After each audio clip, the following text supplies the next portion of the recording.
Did you know the Bills traded for DJ Moore? And I have a lot of mixed emotions, and honestly, pretty sure that my guest does too. Welcome back to the Playbook Podcast. I'm your host, Prescott Kelly. Make sure to like, share, subscribe, smash the 5-star reviews. I don't usually do it on the front end, but I'm going to do it now because I'm bad at self-promoting, because I feel like it's self-indulged. But here we are. Wherever you get your podcasts for free, you can find us. I have the one and only CR MaGee, boycott the Chicago Bulls, and maybe the Chicago Bears. But before we get into that, you told me in our personal offset text messages, don't have chalupas for breakfast. We didn't talk about this, but what happened? Not. Was it Taco Bell or was it another? I usually go to Taco Bell for breakfast. I get a steak burrito. So steak, eggs, potatoes. Today I was feeling a little, I'm like, you know what? I want a chalupa. So I got a chalupa. I've been in and out the bathroom all day. So I will never do that again. It was too early for my stomach for a chalupa. I am not in my 20s anymore. I cannot do that. So I didn't realize they made a breakfast chalupa because I like to go to Taco Bell for breakfast as well. I usually get like their breakfast crunch wrap and maybe like a breakfast quesadilla. I didn't know that the chalupa was even a thing. No, it was a regular chalupa. It wasn't a breakfast chalupa. Oh, I you just wanted a chalupa. So that's what I got. This man woke up and chose IBS. Yeah, it was that was my bad. I didn't realize because like there's the breakfast menu at places, and then there's like the regular menu, and sometimes things are 24 hours, and sometimes not. I didn't realize that you could get a chalupa at like, what was that, like 7, 8 o'clock in the morning? Yeah, 7 in the morning. I had a chalupa. Like yeah, I still got my my Cinnabon Delights. I'm scared to eat them for my stomach. So I don't like those at all. They serve the purpose of the sugary thing that you want to have, but to me, they just don't taste good. I love them. Yeah, I'd eat them off of Rihanna's body. I love them. Well, okay, when you add that caveat, I'd eat sardines off of Rihanna's body. Narrative, right? So I'm just waiting on her to call me. Oh, that's all. But you're not going to get in her DMs, right? You're waiting for her to chase you. Absolutely not. I'm the catch. I don't care if she got $1 billion. I'm the catch. So when she calls me, I'll be ready. I swear to God, man, you're the best person I talk to every single day. Like it's crazy. So, nobody has the energy and the vibe that you do, man. Like you're a national treasure, and we need to protect you at all costs. I appreciate that. All right, because this job is going to kill me. So yeah, you ain't lying, man.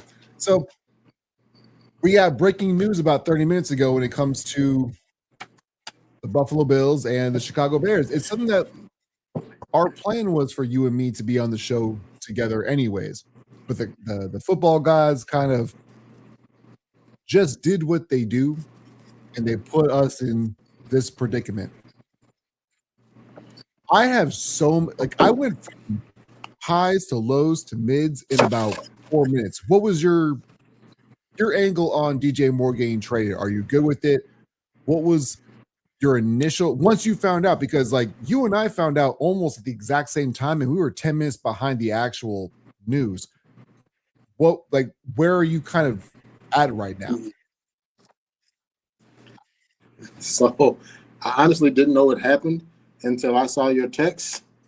I opened my phone and I'm like, what the hell is he talking about? Because I was interviewing somebody, so I'm like, what the hell is he talking about? Then I go to Twitter and I'm like, oh crap. I get it. We're up against the cap. They got a bunch of holes. They feel like they have a plethora of weapons. I like DJ Moore. He's reliable. I know people are mad and they want to harp on that last play and say he didn't give effort. Rome hasn't proven he's the guy. Luther Burden showed flashes. And outside of that, we don't really have anything in the receiver room. So, like, I feel like the grown-up in the room is gone. Well, I we think got a second-round pick, which is cool. So was that finally disclosed? Because you and I were texting earlier. We saw like what's a mid-level pick? What is the actual compensation? Yeah, and we gave you DJ Moore and a fifth for a second. So y'all got a second for DJ Moore. Do you think and y'all guaranteed his salary fully for next year and the year after? All right, so I've read it from Adam Schefter right now. Well, I'm right here, but anyway. So, do you feel like that's fair compensation? This is I did not see this coming.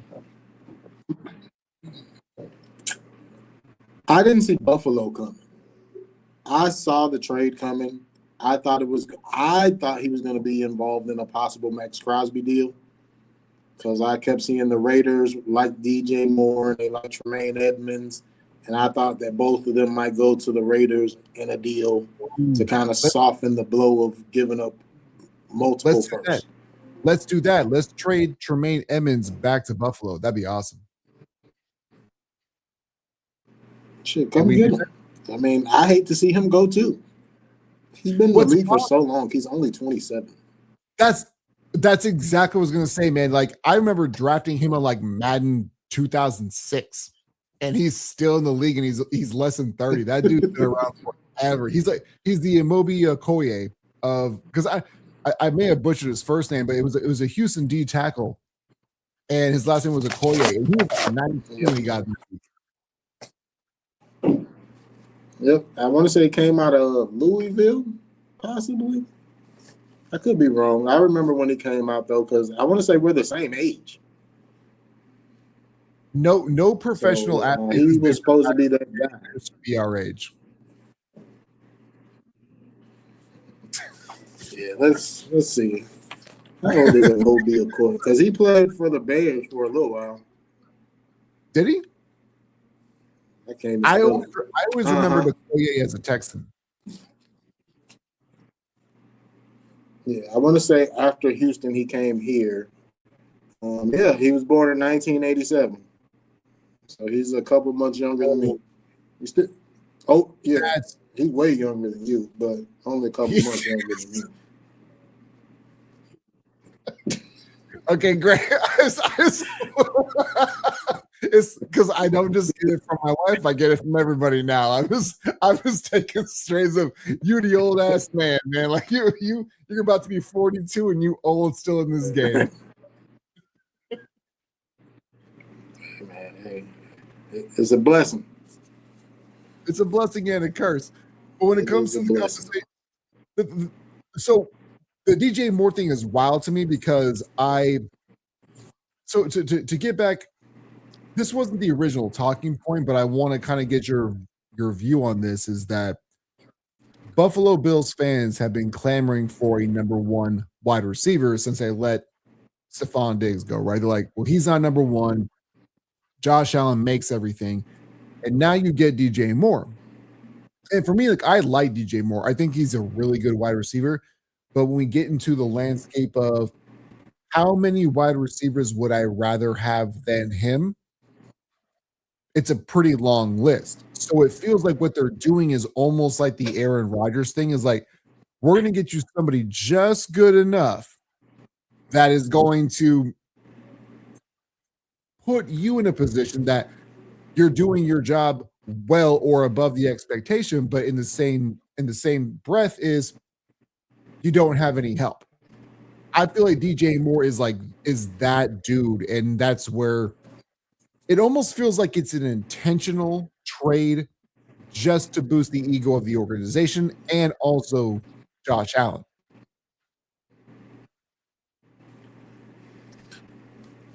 He's a vet. He's an adult in the room. He'll take Keon Coleman under his wing, and he'll help him immensely. Is he a top tier number one receiver? No. But then at the same time, you got to think about he's reunited with Joe Brady, who he was with in Carolina and had some great years under. So it makes sense. I could see him flourishing. Is Josh Allen gonna give him the ball? Like, Shakir. It seems like Shakir is Josh Allen's favorite target. He's DJ Moore going to get the ball. We'll see.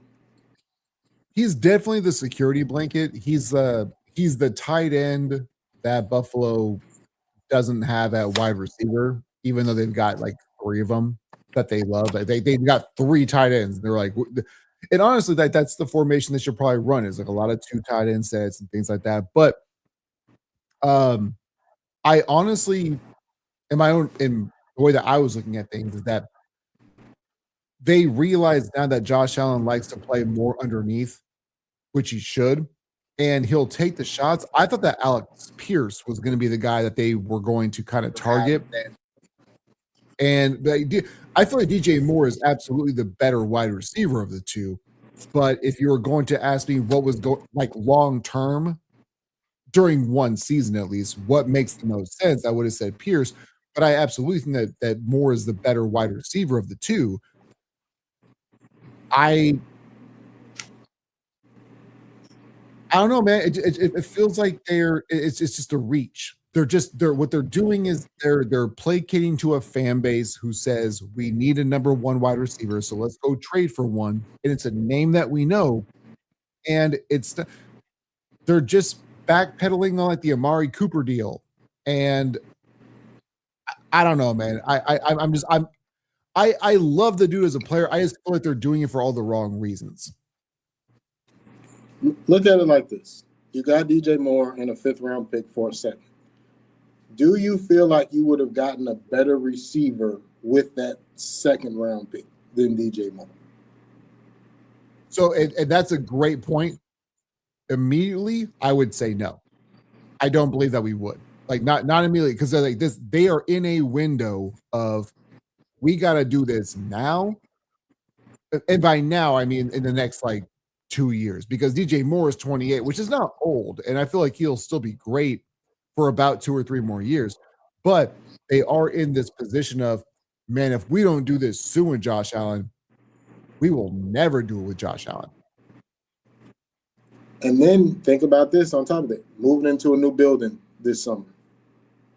So it's like they probably want to do it now. So that probably has something to do with it too. I feel like Buffalo's pushing all the chips in. Well, but see, like every year we do this with Buffalo. Not every year, that's hyperbolic, but I mean, it's when they got Von Miller, it's they feel that all they need is a closer at defensive end. All they need is a defensive closer. Okay, well, that didn't work out. Well, they got Bosa. All right, well, he's your closer now. What we did is we got the timeline is not the same, but we got Stephon Diggs. Like they always feel like they're one piece away, but they're not one piece away.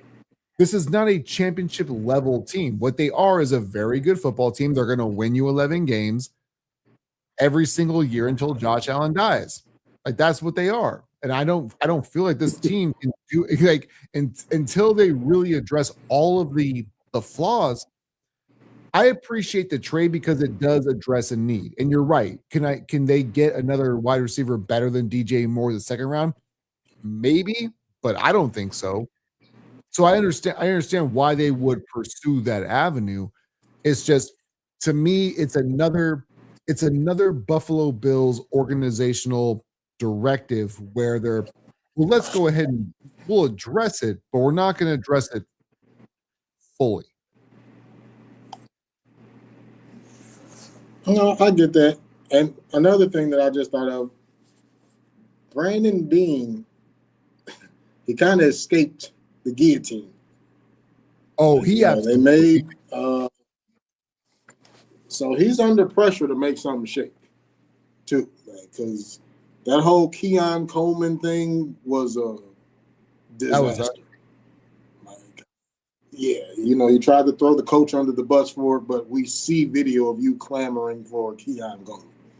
So yeah, no, that entire thing. You got to do something. Not a good look. Well, actually, now that you bring that up, and we'll move on in a moment, but I actually want to stay here for your perspective on just the absence of, because we talked a little bit about it where you say I don't feel like Rome is that guy yet, but what do you think? So if DJ Moore is going for what he got traded for, you said a second and a fifth. No, we gave you Moore and a fifth, and we got a second. Oh, okay. So you gave us Moore and a fifth, and then we gave you a second.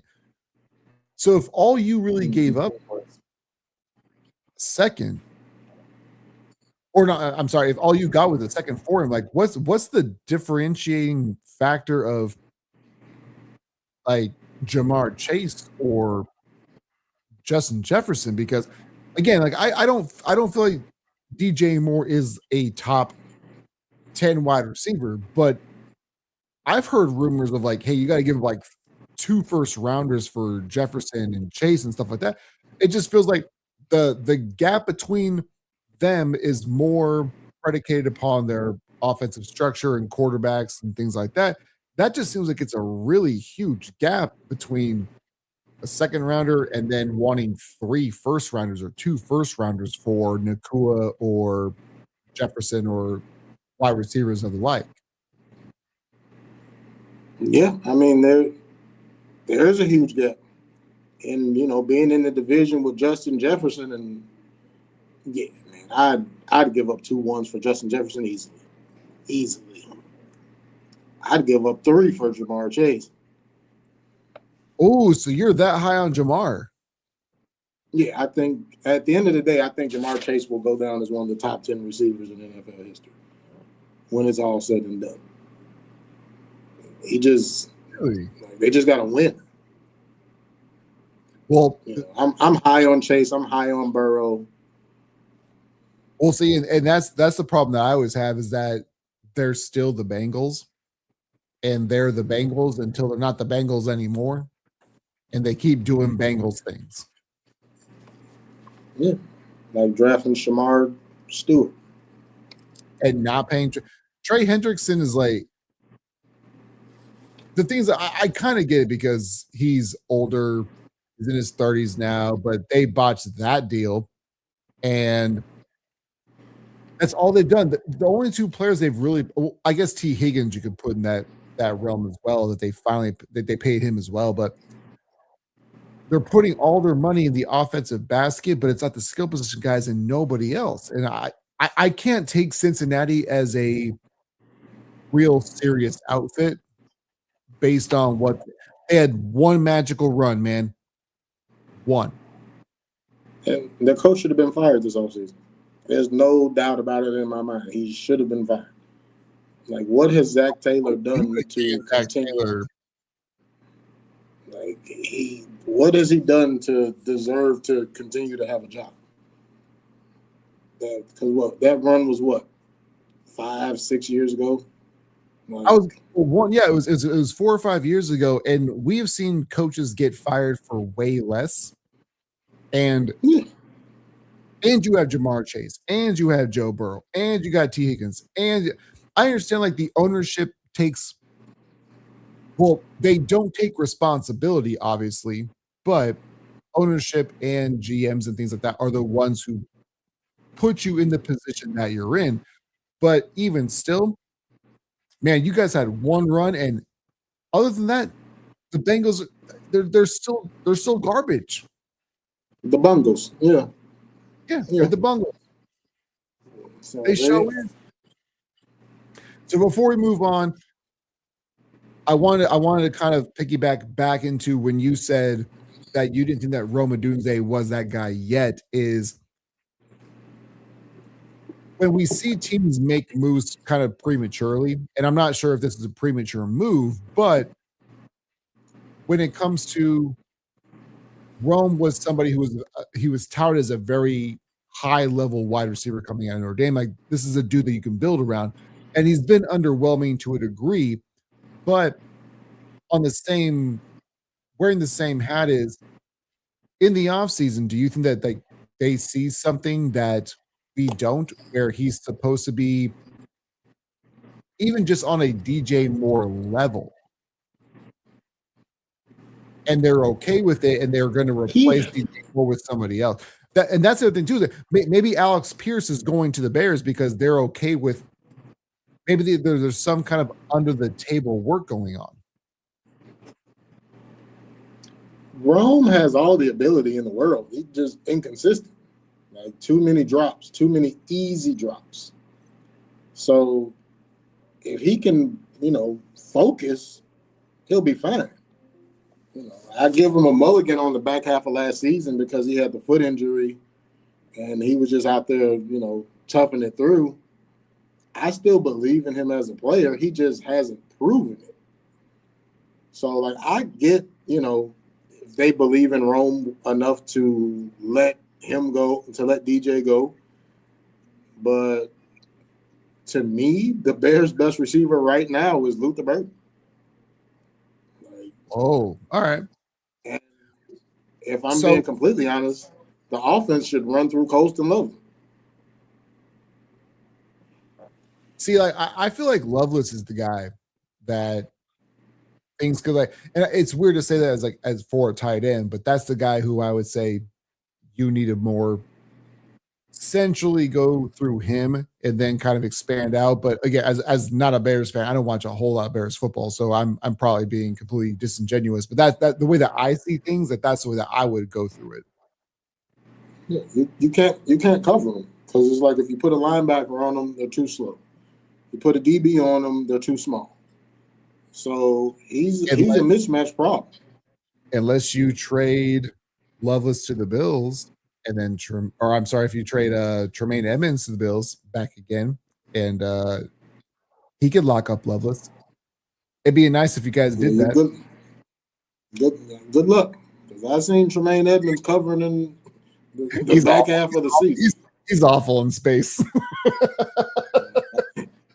I still have the nostalgia of just having him on my Madden squad back, and I do. I have that. I have that still in the back of my mind. But so there's when it comes a player that I want so bad in the draft to replace him. What was that? I'm sorry? I said there's a player I want in the draft so bad to replace Tremaine Edmonds.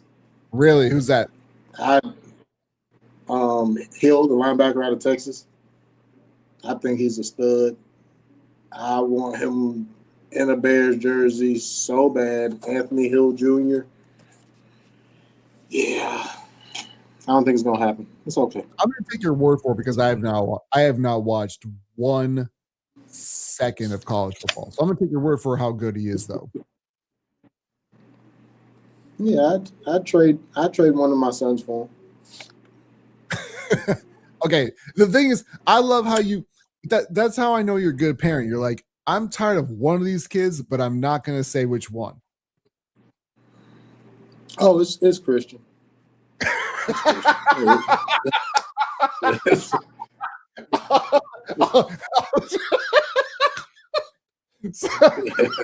I thought you were going to be diplomatic about it. Say, no, I love all my kids equally, but I will never put them on blast. And you just railroaded that kid. Oh, I love them equally. I just like them differently. So that's. I feel like that's the disconnect. Little news. I feel like that's the disconnect is because you have multiple children. I only have one, so I can't direct traffic the same way that you do. Or yeah, I love him. I like him sometimes. I have this or that. I've only got one, so if it's not right, he knows who it's directed towards. Yeah, no. I'll still tell them to their faces, like, you know, it's fine. We got a little breaking news. Jason Tatum is back. Is probably making his debut on Friday. Oof. So one, I want to get to the chat because Cordell Montgomery says, I bet Luther Burden surpasses Dunze as wide receiver 1. Ooh. That's my cousin. What's happening, cuz? Oh, is that your cousin? Uh-huh. That's my daddy nephew. Show, man. Welcome to the group, Cordell. That's my little cousin. The only person I ever seen eat 2 pounds of bacon in one day. Granddaddy was mad as hell about this too. You and I have never hung out together though. He ate one of those big ass Sam's Clubs packs of bacon in one day. He put it all on the George Foreman grill and just put it all between bread. When I tell you, Granddaddy was mad as hell that bacon was gone. That BLT, it was bread and then it was bacon for the bread. Man, that little nigga can eat.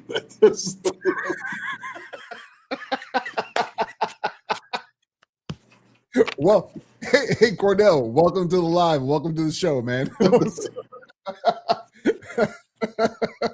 But so do you think that whether it be Luther Burden or whether it be Rome Odunze, do you think they could ever be on the level of what DJ Moore was? Because to me, like if you're shipping DJ Moore out, it feels like organizationally you think that one of those two dudes is going to be at least as good as him, and that's why you make the move.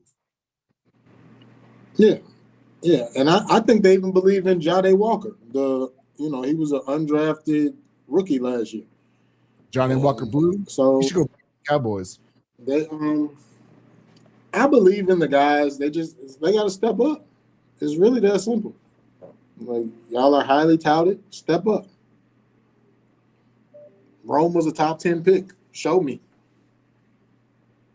I've always liked Rome enough, but like, and to be complete, we talked about this earlier. I fully transparent don't watch a lot of college football, so when I give my opinions, it's more based on what I see what you've done at the NFL level because I watch that. And Rome Odunze, to me, I know he was great in college, but like kids playing kids is one thing. I just don't know if he's ever going to be on the level of what DJ Moore was in Carolina and in Chicago. Like I don't see him being at that. And we talked about this 20 minutes ago. Is I feel like DJ Moore is a very, very, very good wide receiver, but I can name you 10 off the clip who I think are better than him. So what you're doing organizationally is that you're saying at some point in time in the next year or two that Odunze can be what DJ Moore is at the very least. And I don't know if I see that. He has to, like, in college, Rome looked like a man amongst boys, and we haven't seen it in the league. So he got to step up. Like, I haven't seen the contested catches, him mossing people. I seen more easy drops than anything. Like, if we really want to break it down, Rome Odunze dropped the touchdown on the first drive of the game in that playoff game. You don't drop that ball, right. Who knows? Maybe we're the ones who get stomped by Seattle in the NFC Championship. We weren't beating Seattle, so I'm not. That's a good question. And before LaShawn say, "Get your ass back to work," CR. LaShawn, you were supposed to be part of this, and I love CR. You know what, LaShawn? Nope, I'm not gonna do it. I'm not gonna be mad. This is a me day. This is my spa day right now. Don't you tell him to get back to work. He's allowed to have his break. I'm multitasking. I'm doing this. I got my 3 screens up. Like, I'm still working. He's looking through resumes of people he's not going to hire.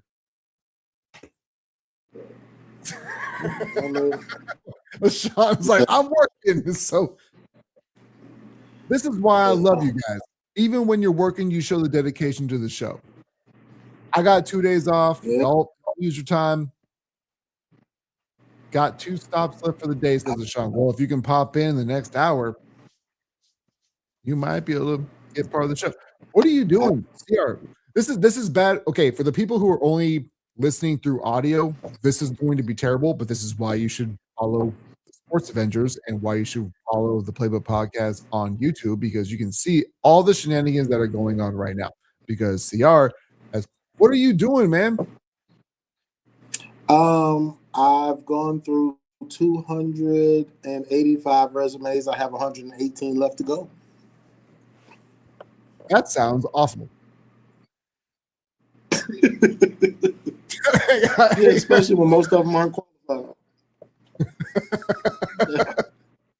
So like, why are you applying to this? So seriously, for the audio audience, this is going to be absolutely garbage. But to put a bow on this Buffalo and Chicago trade, do you think that what you guys got back was adequate? Was it more than what you expected? Because I didn't expect this whole thing to happen at all. It's cool. I feel like that's why I was there. Yeah, his normal face blacked out. Right, because he just came off the top rope for no reason. Yeah. He's supposed to be working because his office hours just from 9 to 5. I shouldn't have laughed that hard. I'm sorry. I shouldn't have laughed that hard. That's on me. That's on me as a person. That's okay. He'll be up here next week. I got something for you, Toby. I got something for you. It's like that. We're gonna go to. It's almost like that T.I. song. Put an address on that. Yeah, that's okay. I'm gonna take him over to. I'm gonna take him someplace next weekend. I don't know if he's gonna make it back. I'm gonna take him to church. I'm gonna take him to church. Yeah. So the conversation is cool. I think they're gonna use it to. I think a bigger deal is coming. And I think they are trying to, I think they want to trade Bajent and get more draft capital. And I think a larger deal is coming. I really do think they are trying to go after Maxx Crosby. What is so I know that was going to be a talking point for later on, but we can go ahead and just put that into the conversation now. We talked about it last week a little bit, but so do you really think that's like the possibility? If you had to put, if I set the odds of, okay, do you consider Maxx Crosby to be the favorite to go to Chicago or anybody else? Like if I put an under over, or if I put a betting line, are you saying that you think that he's most likely to go to Chicago? I believe that's what Vegas is showing right now. I think the Bears are like at a plus 185 to land him. Wow. So who's the next closest? Because obviously you have the Raiders. It goes Bears, Raiders, Cowboys. I mean those how make Vegas had it. But are we doing this only because? And again, like I'll watch stuff. I don't believe everything that I hear, but when I see things of the nature that, he was on the podcast, he spoke really highly of Caleb Williams and want to be a Chicago Bear. Like, how much stock do you is that the reason why the Bears are the overall favorites? Do you put that much stock into it? Because I'm not really sure what to believe. Right. I mean, everything I've been reading online is saying that if Maxx could pick where he goes, it would be to Chicago. I, as a Bears fan, is he a great player? I would love to see him. Absolutely. I just don't think it's the move to make. Like, I feel like you got too many holes, and you need your draft capital you need these young, inexpensive players because Caleb is going into year 3. You're going to have to pay him soon. Yeah, you're So not you giving up. franchise tagging that dude. Yeah, you giving up multiple first round picks and things like that. Ugh. I'd rather have Maxx Crosby because I think he's a better player. But the smart person in me is like, just go sign Trey Hendrickson. He only costs money. See, and that was the next point that I was going to make. And before we move on to the next subject, again, I'm bad at this, but make sure to like, share, subscribe, smash the 5-star reviews. The audio podcast will be out later on today, and it's available wherever you get your podcast free. So that's kind of where I was with Trey Hendrickson. It was like, all you gotta do is give up money. With Maxx, and the Cowboys thing is weird. I understand it's been kind of a domino effect, right? They trade Micah Parsons and they get draft picks, and they go get Quinn Williams because, like, well, we're not going to pay him X amount of money. But if you get Maxx Crosby, you're going to have to give up the capital essentially that you gave up, or the what you gave up to give away Micah Parsons is what you're expecting back in return, and then you're getting a guy who's not as good as Micah Parsons, and you're going to have to pay him as well. The transaction doesn't make a whole lot of sense in its entirety, but at the end of the day, when you see how the flow of these transactions worked, it almost kind of does. And I'm not sure how bad of an evil genius that Jerry Jones is, but it seems like it feels like he's got his faculties back a little bit, but he also needs to take a step. The Cowboys organization to me, it makes no sense. I have no idea where I'm going with this. If he ends up a Cowboy, I get it. I understand it. And honestly, I think in the end, it's still a plus versus what they did with Micah. And I may be completely wrong. This is how I look at that from the Cowboys standpoint. If you have somehow flipped Micah Parsons into Maxx Crosby and Quinnen Williams, that's a win for me. That's a win to me. Because that's essentially what would have happened. And Kenny Clark. See, and that's the thing, is like, that's where I have the disconnect, is because I agree with you, but it's also on the premise, the whole reason why they didn't want to pay Micah was because he's worth X amount of money. So we're going to trade him, get some things back. And that, like, in the moment, we all thought that Green Bay won that trade, but it was because of the name of Micah Parsons. And we're kind of doing the same thing with Luka Doncic. I know we're cross-pollinating sports, but that's what I evaluated too, is that in the moment, people thought that Dallas was crazy. And I said, well, why don't we just see how this plays out? In Dallas, kind of the same thing. It seems like an overreactionary thing where, hey, you ship them to in your conference, but the long play, I think the reason why we didn't trust is because we don't trust Jerry Jones to do the right thing. And it does feel like at the moment they've done all the right things to make this a long-term viable process. Yeah, because if we just taking the Cowboys at face value, look at that offense. Offense is ready to go. The defense is what kind of held them back last year. Right. If you put, I don't know, Quinnen Williams and Maxx Crosby, and you use the draft to solve your secondary issues, I was high on the Cowboys last year. I'll be high on them again this year, especially if they get Maxx Crosby. Hell, even if they go sign Trey Hendrickson.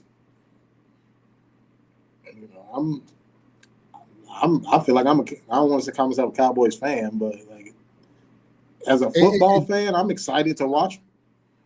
And honestly, I feel like Hendrickson, to me, makes the most sense for Dallas, because everybody wants to use like state tax as a crux and as a crutch for, this is why you should go play there, but you get taxed based on the places that you play in, not just the team that you play for.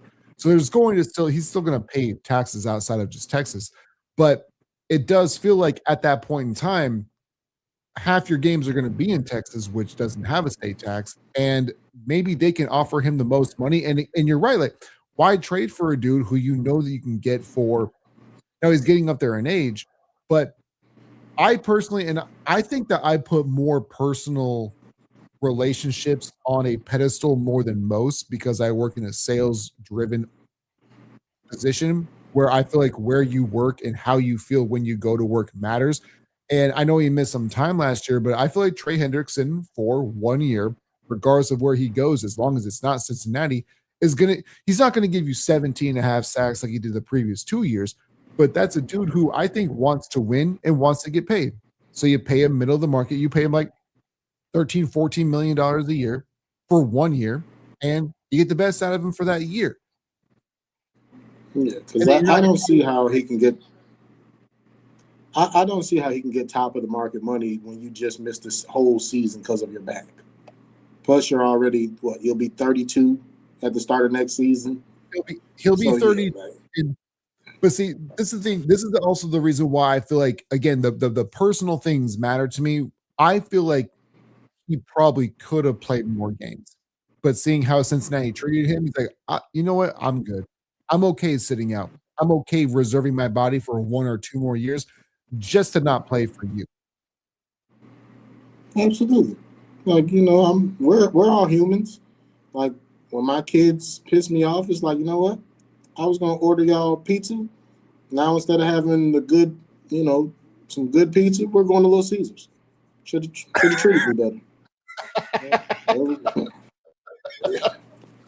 we have little. Had this $5 olive. This man said we have Little Caesars at home, and I won't have it delivered. Man, it's right across the street. It's right across the street from the house. So, all right. So let's move on to a different talking point. So we kind of talk about the Bills and Bears trade and a lot of other things. My scroll is way too long. NFL teams, one win up or down before we get to the McDuffie trade. So I want to get your opinion on something because I was trying to do something that I thought would be fun, but I also didn't want it to be so arduous where we had to kind of tally what we were doing. So what this is I want to give you the win total for every NFL team last year. And I just want to get your perspective on, is it going to go up by 1 or down by 1? And that doesn't matter if you think it's going to be a 3 win, 5 win swing. Is it going to go up at least? Starting with the AFC East, the New England Patriots won 14 games. Are they going to lose more? Down. Buffalo. Yeah, I'm the same. Buffalo, 12 wins, up or down? Down. Me too. Miami Dolphins, 7 wins, up or down? Down. Like to hell down. This is where things get interesting, though. New York down.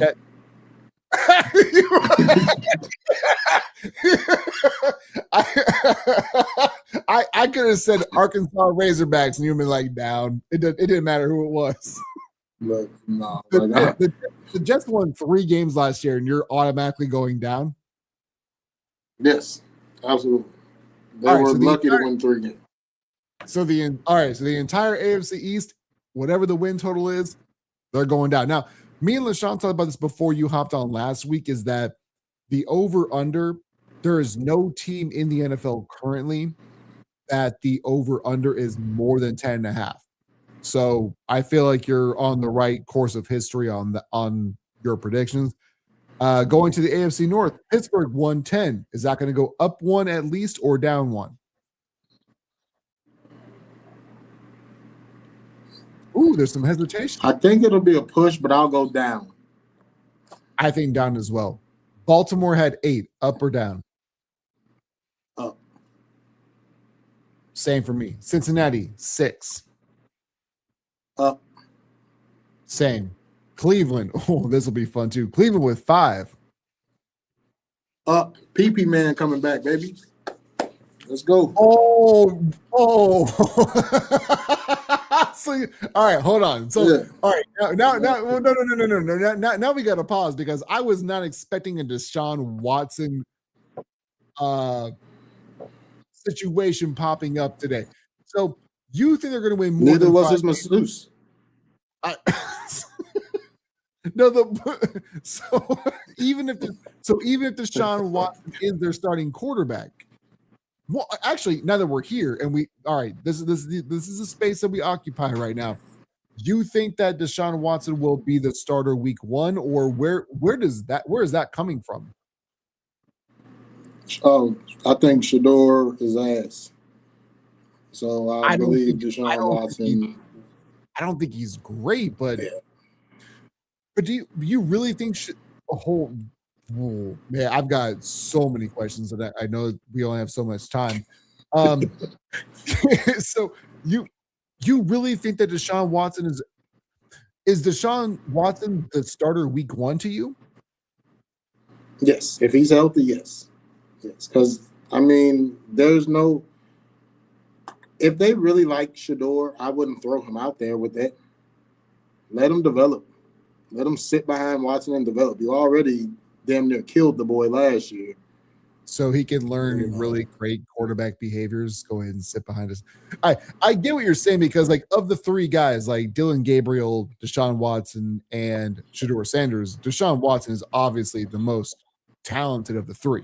Like, and on top of the fact of what you did to get him, plus paying for him, you kind of want to see what you're paying for. I get it on all of those levels. I just don't know if they have the balls to actually do it, though. Yeah, and then part of me, I just look forward to like talking to LaShawn about it and seeing how he feels about PP Man going out there for his team again. So I swear to God, man, I love the pettiness between you and him. Like not even just like universal. That's my brother. But I know that you guys are close, but I just love how petty you guys can be, not even just with each other, but just in general. Like it's a quality that I wish that I could occupy. No, it's because when I try to talk to him about Myles Garrett coming to the Bears, he starts at like 4 first-round draft picks. So I hope PP Man goes out there and balls out. No pun intended. That was the no Diddy of football. So going to the that's wild to me that you think that Cleveland's going to go over 5. Anyway, back to the over unders. So Jacksonville won 13 games, over or under at least 1. Under, same as me. Houston, I am hammering the under. They won 12 games. Yeah, under. Indy, I still think they win like 10. But I'll take that. So I'll go under. Yeah, I don't think they're going to be awful, but 12 wins just seems like it's going to be very difficult in that conference. And especially if we think that Jacksonville is still going to be Jacksonville, which maybe they are, maybe they're not. But 12 just seems like a very, very, very high ceiling for a team that offensively is crazy challenged. Indianapolis was at 8 wins, over under 1 for next year.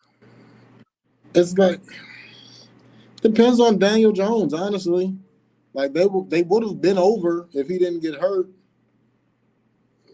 which is crazy to me. I know that I'm in rare air on this, but there's 2 people who I still don't believe in, and it's Sam Darnold and it's Daniel Jones, and there's nothing you can prove otherwise. Like I know that I'm on an island on that, especially with Sam Darnold winning the Super Bowl. I understand the space that I currently reside in, but I don't care. Yeah, I'll go over. I think they can win 9 games. All right. Yeah, I think. Tennessee with 3 wins, over under. Yeah, it's you have to try to win 3 games multiple seasons. Denver 14 wins. Yeah, I know, right? Fucking under. Under. I have Denver missing the playoffs next year. Yeah, I'm definitely under. I don't know if I got to miss the playoffs, but definitely under. Definitely under. Okay, Chargers, 11 wins, over under by at least one.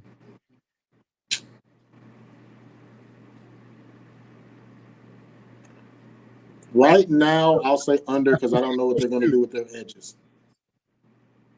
Yeah, because Khalil Mack is a free agent. McDuffie is a free agent. So Khalil Mack is also like my age.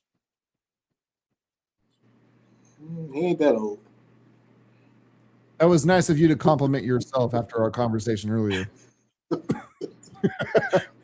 I feel like so. Kansas City was 6. I feel like that's an over. Do you agree? Yeah, I'm hammering over. I love me some my homeboy. Yeah, I mean, from what I understand, he's pretty good at football.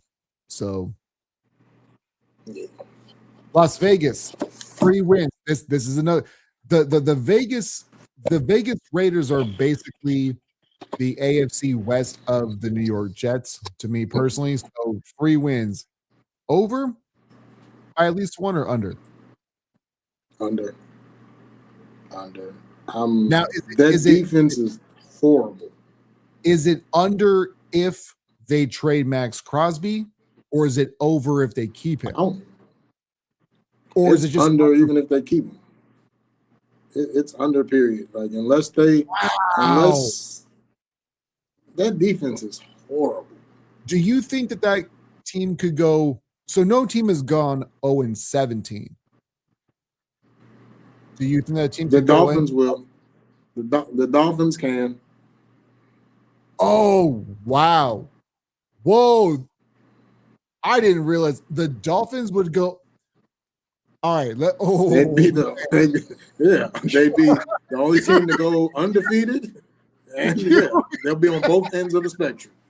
No, I on my NFL bingo card, I did not have 0-17 on any team's radar, but the fact that you went there with, do you think the Dolphins will go 0-17 or could? I think the Dolphins. Is that the worst NFL team? I think the Dolphins and the Jets can both, like, if they didn't play each other, they both could go 0-17. You know what I want now that you mentioned it? I want both teams to go 0-15-2. I want them to tie each other and lose every other game. Yeah, they're ass. So to you personally, it's weird because I feel like Miami has a lot more talent than Las Vegas does. I feel like if we were going to set the over under, not even the over under, but if we were going to put the betting odds of which team do you think would not win a game this NFL season, I would take the Raiders over Miami, and I would probably hammer that. You think Miami's that much worse? I think that right now the Raiders have the better quarterback of the 3 teams in Mendoza. Well, because we don't even know who's going to be under center for the other 2.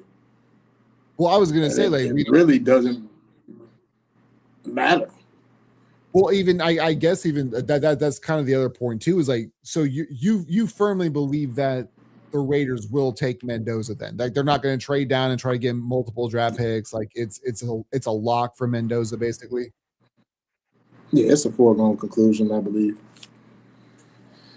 Huh. So, well, I would probably say the exact same thing, mostly because I don't trust the Raiders organization. So I feel like you're probably right. If I was a GM, if I was in charge of player operations and things like that, I would trade down. But this seems like a very Raiders move. But to move on, the Philadelphia Eagles won 11 games last year. At least one up or one down. Where are you going with the Eagles? I'll say down. Is that literally because, like one down? So you still think it's a 10-win team and probably a playoff team, most likely? Yeah. A wild card. Yeah. Dallas, 7 wins. Up or down one? Up. Now, Dallas is the intriguing one to me because we talked about George Pickens earlier, and that's the whole that to me that is I just mentioned wild card. That is the wild card to me, is that he got franchise tagged. Is he going to play the same level that he was playing for most of the year, or is like are his emotions going to take over? And he's like, well, why was I not extended? Why was I not traded and get my bag? You see what I can do with a real quarterback. I feel like he might mentally check out. So to me, it's a push, but by the same token, like you said, it's I think over, especially based on what they could do in the offseason. But we're doing it more currently constructed more than based on hypotheticals down the line.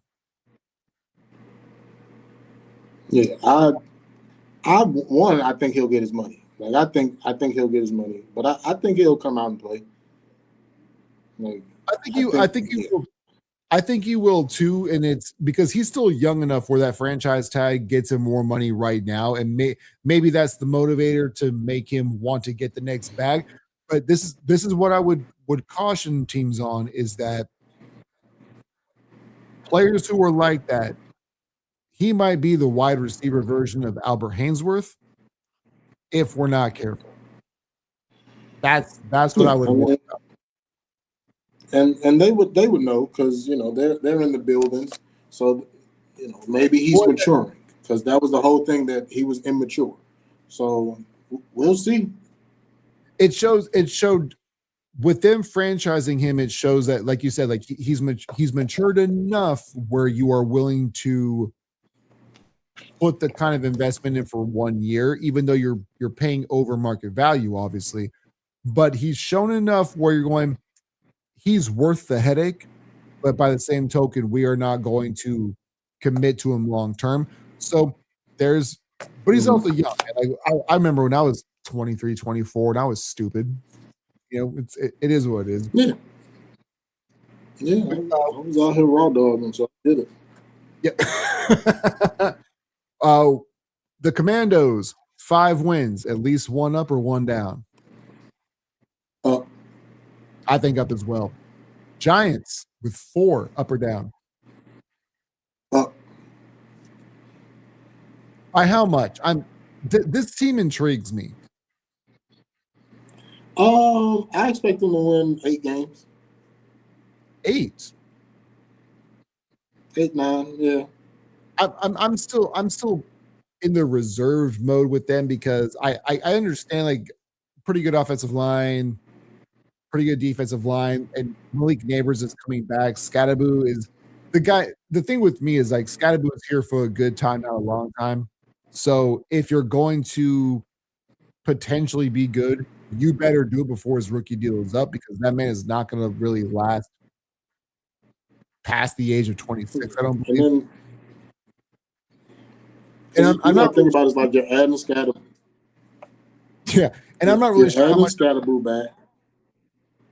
Well, I also just don't. I don't really know how much I believe in Jackson Dart either, though. So Dart was my QB1 last year, so I'm a fan. Well, also you got. I feel like Harbaugh is not going to go into the medical tent and then rip Jackson Dart out and say, "Hey, man, you ready to go?" So maybe he puts a little bit of different pressure on him, and not just to go back in, but maybe get down every once in a while, young blood.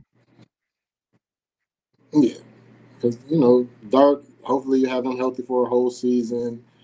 Scatterboo coming back. Malik, you lost Malik Neighbors week 1. So, like, him coming back is huge. Because talent-wise, he's probably a top 10 receiver in the league. Then you got another, a top 5 pick. So, I think still got Dexter Lawrence. That's a good point. Arguably the best D tackle in the league. Brian Burns had a great year. Abdul Carter. So, like, they got some shit over there. They just got to get it together. Now that you put all of that kind of like in context and you lay it all out, the over for me, I'm willing to switch, because I was willing. My initial reaction was, I feel like this team is going to be awful, and that's could be a 3-win team. But the Neighbors, I feel like for me, the reason why I had them still being a push or under was because I don't know if Malik Neighbors is going to be back to being Malik Neighbors. Because if he's not, I feel like that offensive roster is largely garbage, and that's kind of where my mind initially went. Yeah, ACLs ain't like they were 20 years ago. I think he'll be all right. And then, like I said, he tore it week 1, so he'll be, by the time the season starts, he'll be a full year. Whole year, that is true. And then, like, if they add someone like a Carnell Tate on the other side of him, Jackson Dart will have no excuses. That'd be a nice little combo. Moving to the NFC North, your Chicago Bears. 111 games. Up or down? Down. Oh man, you've been waiting on that. Yeah, down, dude. Oh, I love how still won like 9-10 games. I love how you went straight Jay Sean. You were like, we're going down, down, down, down, down. So Green Bay won 9. Up or down? That's another toughie. Up. Do you believe in Jordan Love? Because I don't.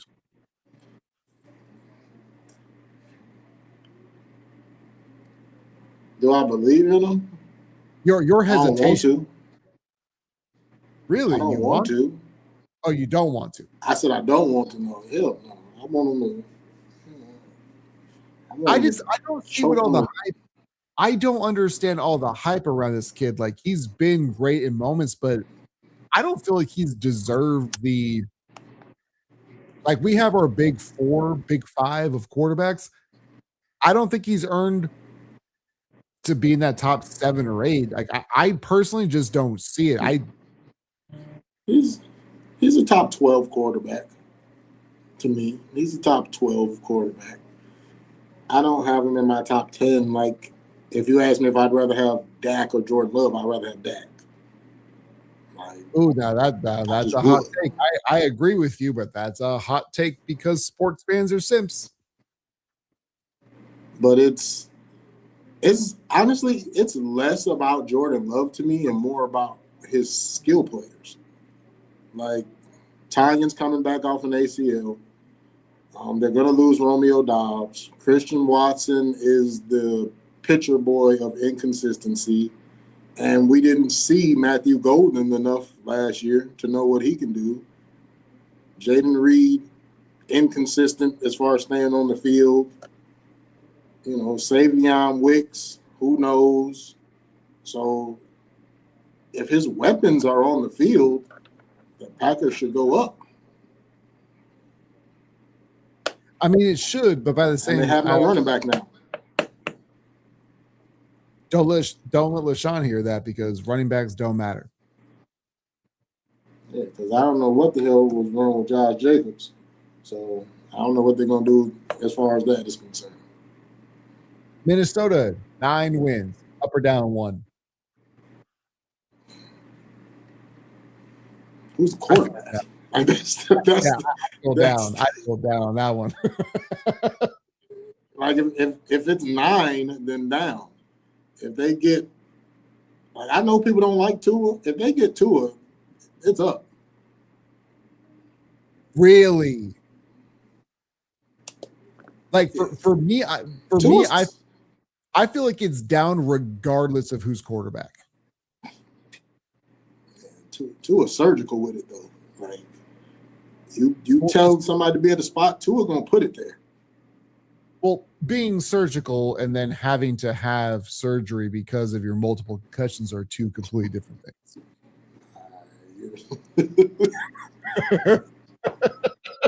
If it's Kyler, it's a push. I'll go down with anybody but Tua. Wow, the confidence that you have in Tua is actually, I don't want to say outlandish. Like, we have a difference of opinion on that one, I guess, is what I would say. Because I look at it like, look at Tyreek Hill had the best year of his career with Tua. Why couldn't Justin Jefferson? Well, that's the thing is Tyreek individually did, But did Miami? Like nothing. I'm glad you brought that up from a larger talking point. Is that like Tyreek Hill might be one of, and I don't know if you agree with me on this or not, but I feel like Tyreek Hill is in the argument of being one of the top 10 best wide receivers of all time. But we saw what he did with Tua, who couldn't really utilize him to what he's supposed to do. Like, I feel like it was the perfect pair with Andy Reid, Patrick Mahomes, and Tyreek Hill. And that trio just maximized everybody's potential. Where when he went to Miami, it was like, we know you're good. Let's just give you the ball. And he was individually awesome. And the Dolphins, that was also Tua's best year, but I just don't feel like Tua is that guy. I would personally, and again, if we're talking about specific to your team, I personally would rather have Kyler over Tua for the mobility because it's cold in Buffalo and things like that. I also just don't think that Tua is a very good quarterback. Would you rather have Tua or Sam Darnold? Man, I thought we were friends. Why are we doing this? I'm saying. Would I rather have Tua or Sam Darnold? Oh, man, if you asked me this question 652 days ago, I would have said Tua. Now I'm not sure. But is it close? It's close, and that's how low I think of Tua. I think is the more like just the way that I evaluate both those guys. That just means how little I think of Tua. Okay, so let's circle back though. Let's look at Sam Darnold winning 13 games with Minnesota. Mm-hmm. So if it's close and you put Tua in there, what's that? 11? Man, 12? That's the thing. I don't even think it's that. Because the weapons of the team is there. Well, Jefferson, Addison, Hawkinson, good offensive line. And the defense is humming. See, the thing is that I understand that, but the other thing too is that one thing that I probably and I get this about myself. I'm very self-aware. I think that I value one year circumstances I don't put a whole lot of stock into. So when they got Tyreek Hill, it was kind of a culture shock, and the NFL didn't really know what to do with him being in a new environment. And then once they kind of figured out how to defend Miami, they figured out how to lock him up and Tua and Waddle and things like that. 1 year sample size, I feel like any starting quarterback put in the right position can kind of put you in a position of being you can overachieve or underachieve, and by drastic measures. But I don't have any faith in Tua whatsoever between the weak arm strength. I feel like he's a slow decision maker. But if you're asking him or Darnold, man, again, I don't want either, but if you're going to put a gun in my head at this point in time, and it has absolutely nothing to do with Sam Darnold winning winning a Super Bowl. I guess if you made me choose, I would take Sam Darnold, but it would only be because you made me do it. That's the only reason why. Because I look at it like outside of the Raiders, the Jets, and the Browns, the Vikings had probably the worst QB play in the league last year, and they still won 9 games. Well, and see, this is the other portion to me is that we get to a point where we say, well, you got to this point last year, you can only get better, right? The problem is like every team is trying to get better unless you're intentionally not trying to. So the fact that they won 9 games, every year, that defense also is getting older because the defense is what really carried them. So if the defense isn't as good as what they were last year, and you still have 9 under center, the Vikings, to me, it's like that's probably a 6-7 win team. And honestly, by week, I know Justin Jefferson has been a really good soldier through all of this, but I would not be surprised if you by week 5, if you start to hear him get a little bit more agitated and not be AJ Brown necessarily, but you could see him be a little bit more in the I need to get out of here because I'm too good for this.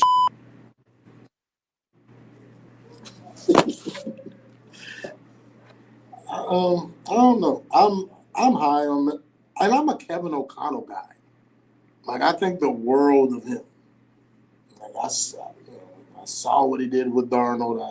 Like Kirk Cousins is a jag, but every year under O'Connell, he was putting up numbers. I just feel like Tua is one of those guys. If you protect him, he'll be fine. Do you think the PTSD? Kyler, Do you think the PTSD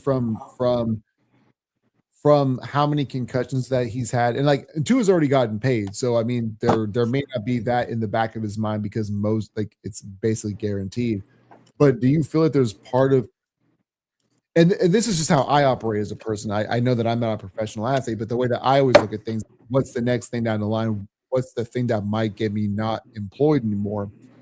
Is what if he? Do you think there's anything in the back of his mind where he's going, man, if I get another concussion, regardless of, especially if it's in a different environment, that I'm labeled this and I get no deals after the deal that I have? Because if he gets rocked and gets another concussion, that dude, I feel like his professional career is essentially over. yeah, as a human, I felt like he should have retired, but he didn't. So He's an adult. He made no decisions for sure. yeah, maybe it's the dad in me is like, no, it's not worth it. But hey, Hey, he's playing, so let him play. Moving on to Detroit. They won 9 games last year, up or down? The thing is that we've had a lot of downs. We got to have an up sooner or later. Well, I take the whole NFC East up except the Eagles, and then That is true. You did do that. Down. I'll go down with the Lions. I think they'll win 8 games again. Carolina. Okay, now this is the division where it's going to be the most fun because the NFC South, almost the entire division was basically 500. Carolina, 8 wins, up or down? Up. Oh. Is it because you have faith in Bryce Young, or is it because you got faith in Tat? I got faith in Canales. And 8's, I feel that going down. Tampa, 8 wins, up or down? Down. I hate Todd Bowles. I love how you just let your emotion take over. Now, when it comes to this, no, we're not talking analytics. We're not talking sports. My personal feelings, I hate that man, Todd Bowles. Yeah, I hate Todd Bowles. Atlanta, 8 wins, up or down? Down. I don't know who the quarterback is. I don't know if Penix's going to be back. They released Cousins. So I'm going to go down. All right. I just got your message too. All right. The Saints, 6 wins, up or down? Up. I'm a big look. The quarterback turned me into a believer. Would you look at that? All right, we got to wrap things up. We're going to speed run through the rest of this thing because Sierra has someplace to go, and I was not paying attention to the private chat, which is on me.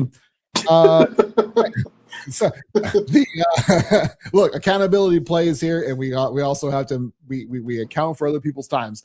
Seahawks, 14 wins, up or down?